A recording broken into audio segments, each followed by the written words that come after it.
Let's be honest. There's almost nothing more frustrating than meeting someone, feeling a spark, investing emotionally, and then slowly realizing he's not ready. He's not showing up, not committing, matching your energy.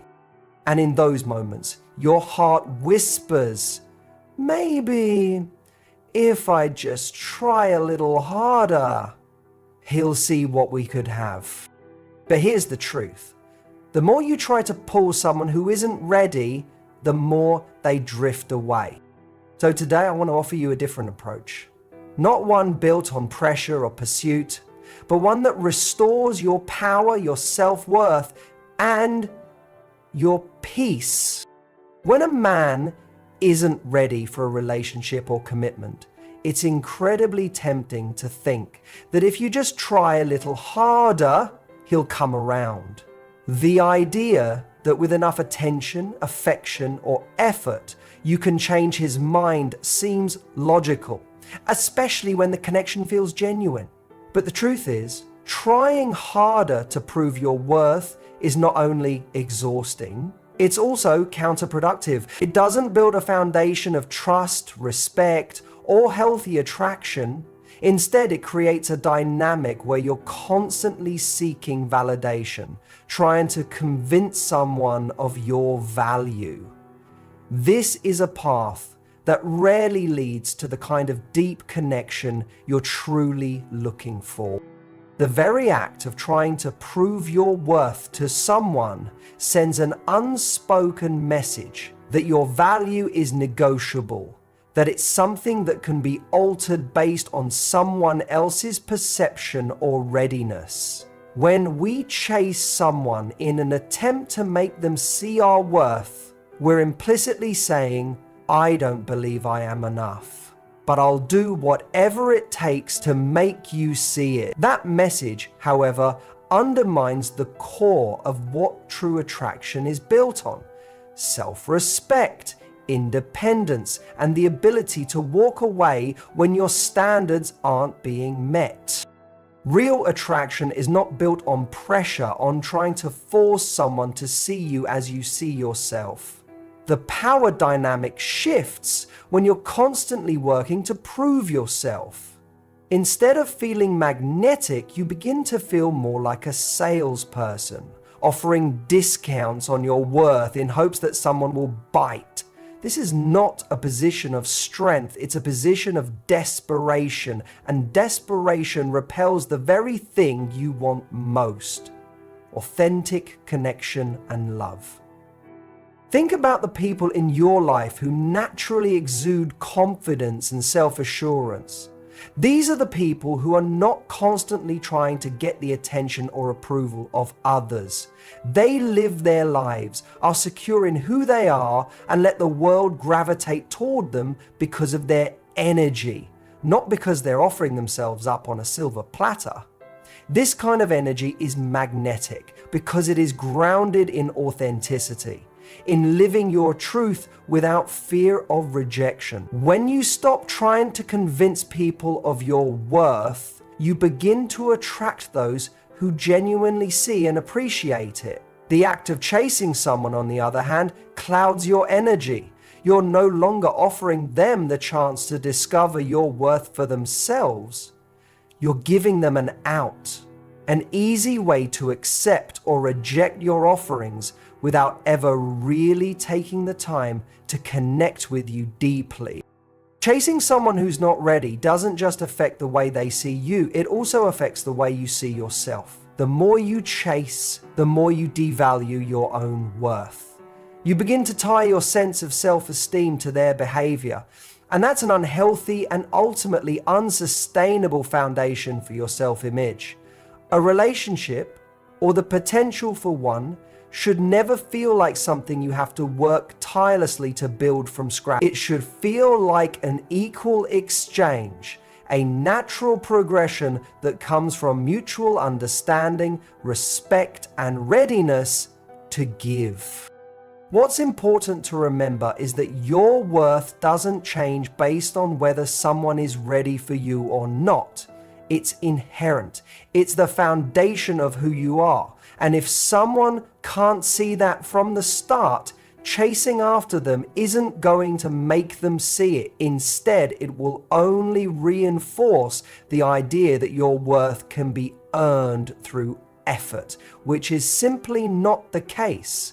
If a man is not ready, it's not your responsibility to try and convince him of your value. Instead, your focus should be on affirming your own worth and living a life that reflects it. Let your actions, your confidence, and your standards be the proof of what you bring to the table. When you stop trying to convince someone of your value, you start attracting those who recognize it effortlessly. People who are ready, who are aligned with you, will notice you naturally. They will see your worth because you've already demonstrated it to yourself. And that's the kind of relationship that will flourish. One built on mutual respect and understanding, where both partners feel valued and seen for who they truly are. Ultimately, the key to creating attraction and connection lies in the power of absence, not persistence. When you stop chasing and start focusing on yourself, you become magnetic. You become the kind of person who isn't trying to prove anything because you already know who you are and what you deserve. And in that stillness, in that quiet confidence, the right people will come to you. No convincing necessary. When someone pulls away emotionally, our natural instinct is often to lean in. We want to understand, to fix, to reconnect. We fill the silence with words, validation, effort, anything to reignite the warmth that once existed. But in doing so, we miss one of the most powerful tools we have in relationships: space. Creating space isn't about playing games, going cold, or punishing someone for not being ready. It's about honoring your own emotional boundaries and giving the other person the room to come toward you or not. There's a deeply rooted fear that if we don't try harder, we'll lose the person. That if we don't text back quickly, call first, or check in constantly, they'll forget about us, grow distant, or move on. But someone who is genuinely interested doesn't disappear because of space. They gravitate toward it. That space acts as a mirror. It reflects who you are without noise, without pressure, and without the overwhelming influence of trying to control someone else's emotion. And for someone who is truly ready, that space allows them to recognize your value more clearly. On the other hand, someone who isn't emotionally available or truly invested will often become more comfortable in the distance. And that's something you need to know, not something to avoid. If your presence is the only thing keeping the connection alive, then the relationship isn't rooted in mutual desire. It's being sustained by your efforts alone, which isn't love, but imbalance. Space gives you the ability to see clearly. When you're constantly trying to fix things, you're operating from emotion, not observation. You're so caught up in trying to win someone over that you don't get the chance to ask yourself the more important questions. Is this person meeting my needs? Am I being appreciated in return? Do I feel safe, heard, and respected in this connection? You can't answer those questions honestly when you're emotionally entangled in the act of pursuit. But when you step back, you allow truth to rise to the surface. Moreover, space isn't just about distance between you and the other person. It's about closeness between you and yourself. It allows you to reconnect with your own rhythm, your own priorities, your own peace. When you're always reacting to someone else's behavior, you lose your grounding.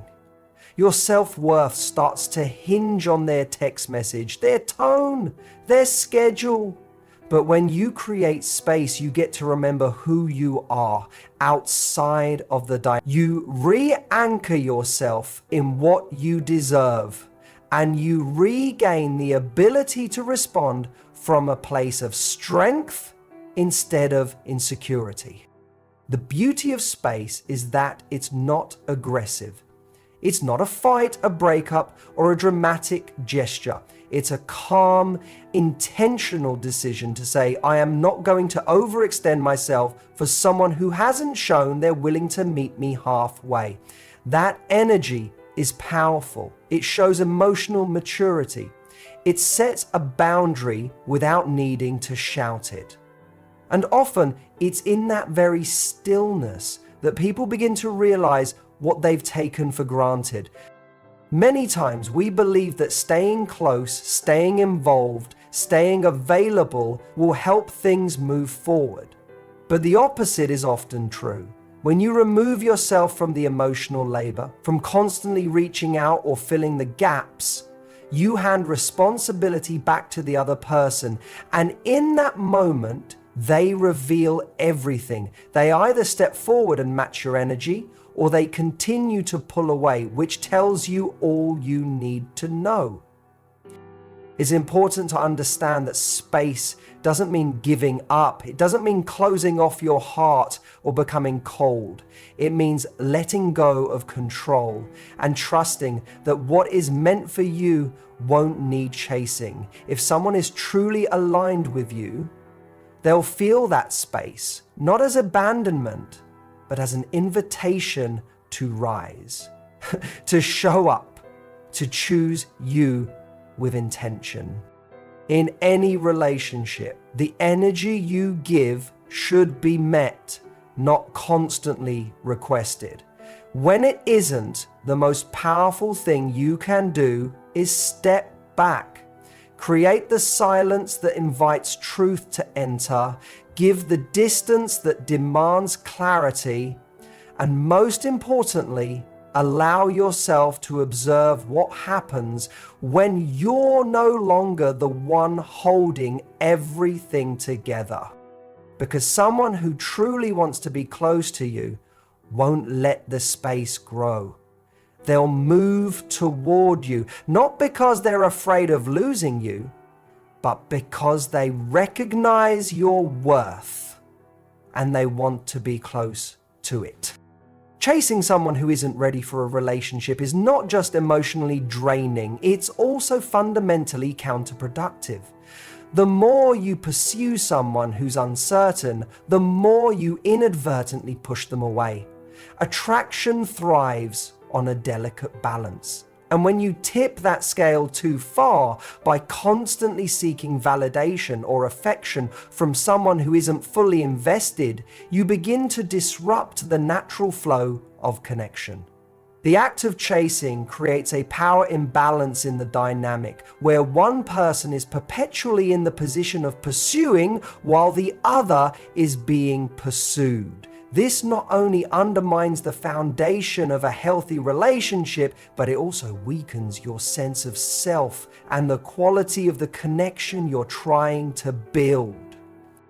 One of the biggest problems with chasing is that it often comes from a place of insecurity. We believe that if we try hard enough, give enough, or prove ourselves enough, we can earn someone's love or affection. But love isn't something that can be earned through effort or persistence. It's something that grows naturally between two people who are both ready to give and receive. When one person is doing all the chasing, it sends a message that you're willing to bend over backward for something that isn't being reciprocated. And the more you chase, the more that message gets amplified, reinforcing the idea that your value is dependent on someone else's willingness to invest in you.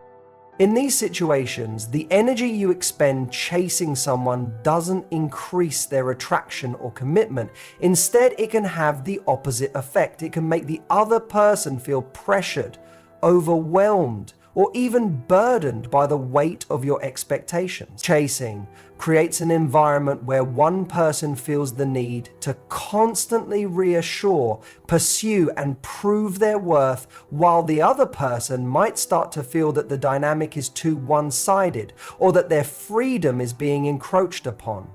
In essence, chasing disrupts the natural ebb and flow of a relationship, transforming it from a mutually fulfilling experience into an exhausting game of cat and mouse.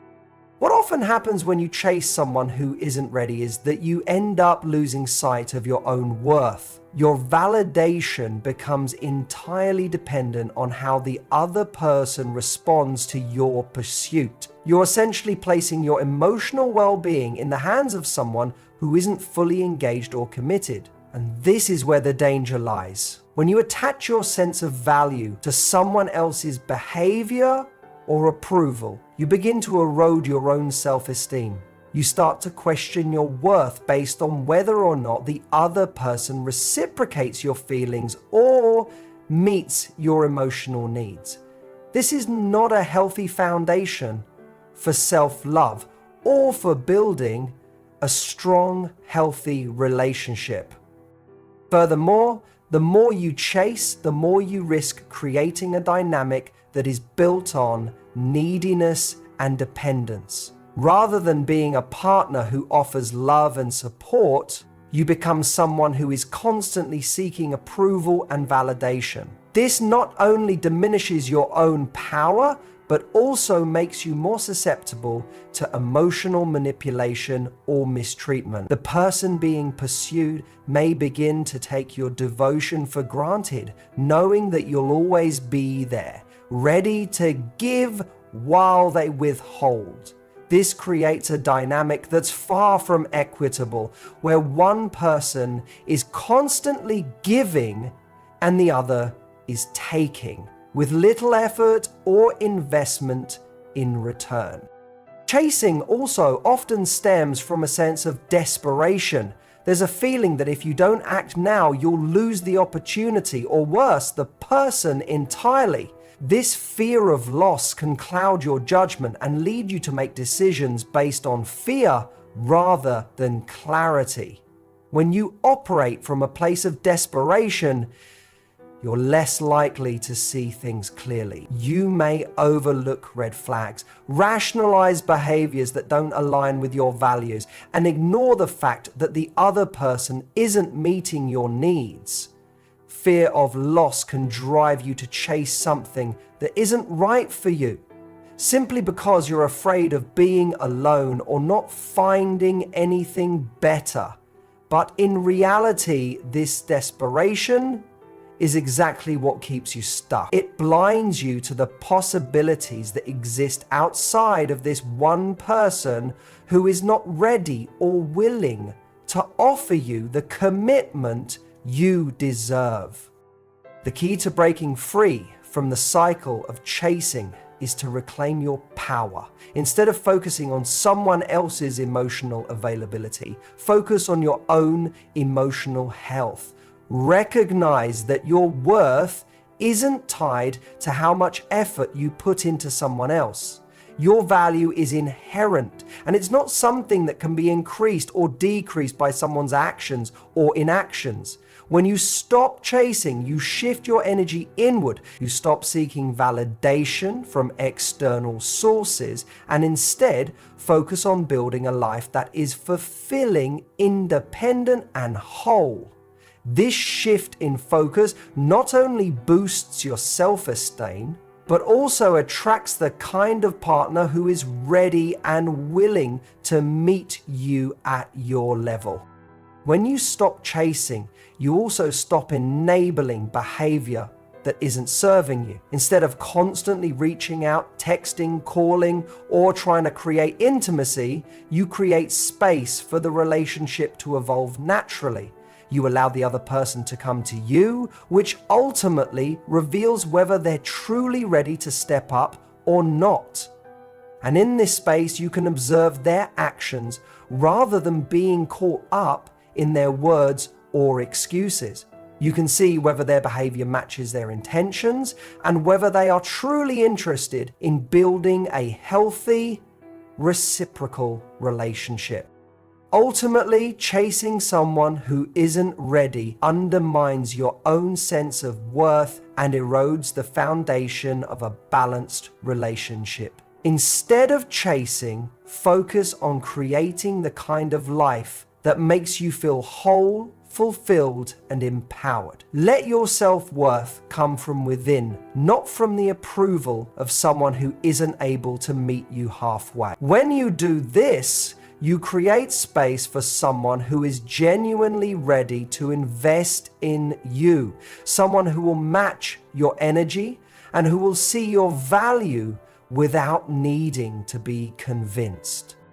When you find yourself emotionally entangled in a situation where someone isn't reciprocating your feelings or meeting your expectations, it's easy to react impulsively. The urge to chase, to prove your worth, or to constantly engage can feel overwhelming. However, one of the most powerful things you can do in these moments is to step back, create intentional distance, and respond not from a place of emotional reaction, but from a place of self-awareness and intent. Replacing reaction with intention is about taking control of your own emotional state and acting with purpose rather than being swept up in the chaos of someone else's indecision or emotional unavailability.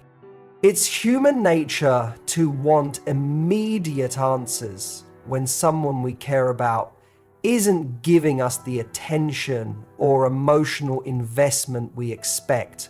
The natural impulse is often to seek clarity by asking questions, initiating conversations, or trying to fill the silence with our thoughts and emotions.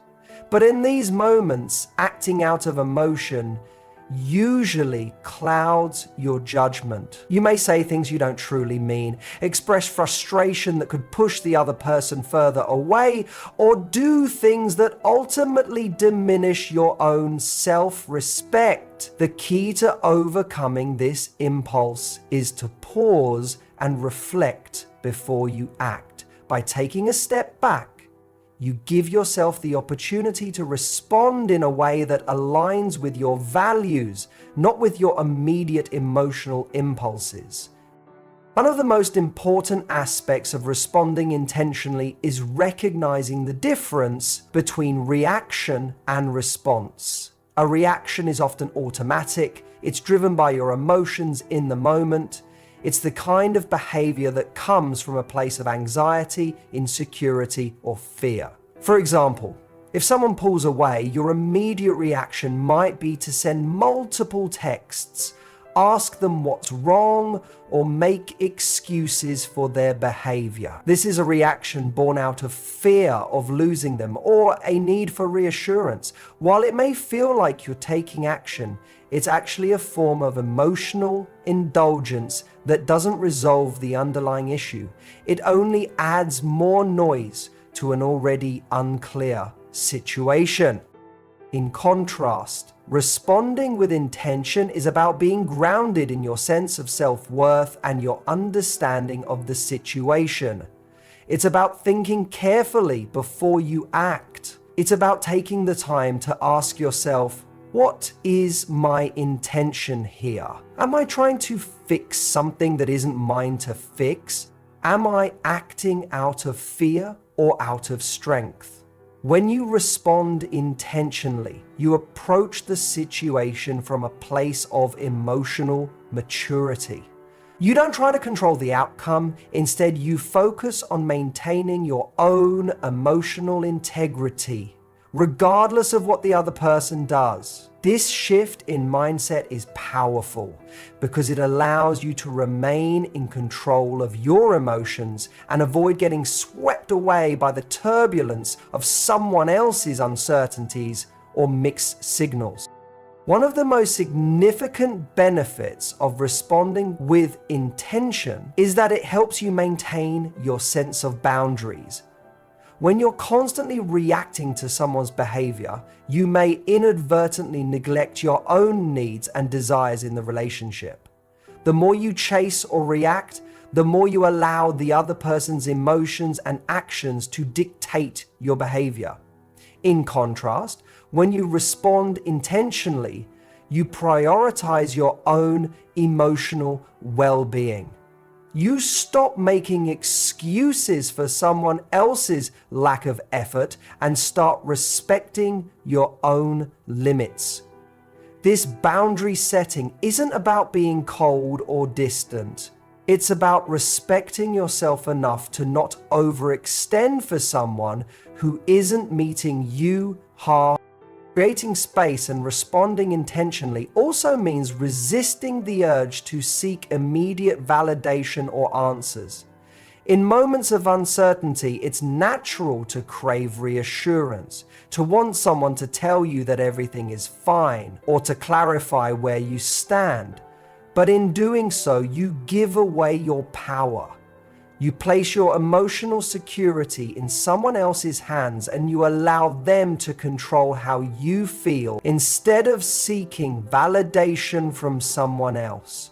Focus on validating yourself. Remind yourself that your worth is not tied to someone else's attention, affection, or commitment. You can create peace within yourself by recognizing that not every question needs an immediate answer, and not every emotional need requires external validation. One of the most impactful ways to respond with intention is to focus on your own growth and development. When you're emotionally invested in someone who isn't reciprocating your feelings or is emotionally unavailable, it's easy to lose sight of your own life. You may start to place your own goals, passions, and dreams on the back burner in the hopes of gaining their approval or attention.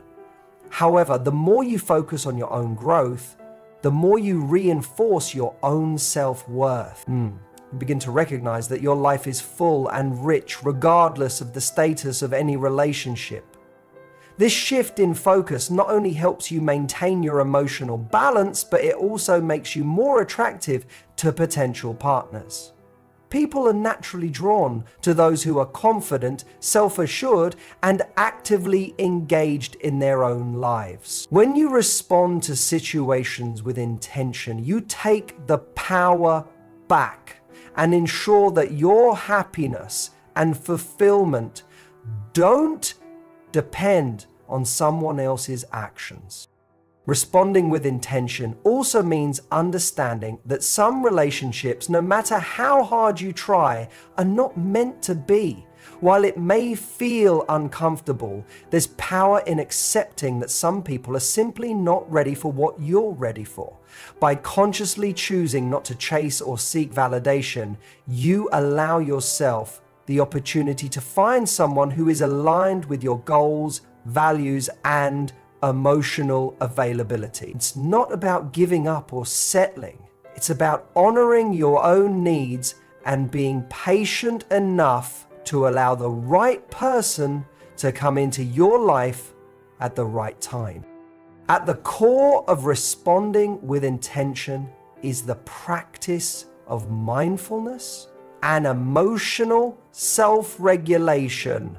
Rather than reacting to every situation based on immediate emotions, you take a moment to center yourself, check in with your feelings, and make decisions based on long-term goals and values rather than short-term emotional impulses. This doesn't mean suppressing your emotions or ignoring the situation. It means being thoughtful about how you engage and choosing actions that reflect your inner strength, clarity, and self-respect. When you begin to replace reaction with intention, you become more in tune with your own emotional landscape, your boundaries, and your sense of self-worth. You no longer react impulsively to someone else's actions or words. Instead, you choose to engage in a way that aligns with your highest good. In doing so, you not only protect your own peace, but also open the door to healthier, more balanced relationships.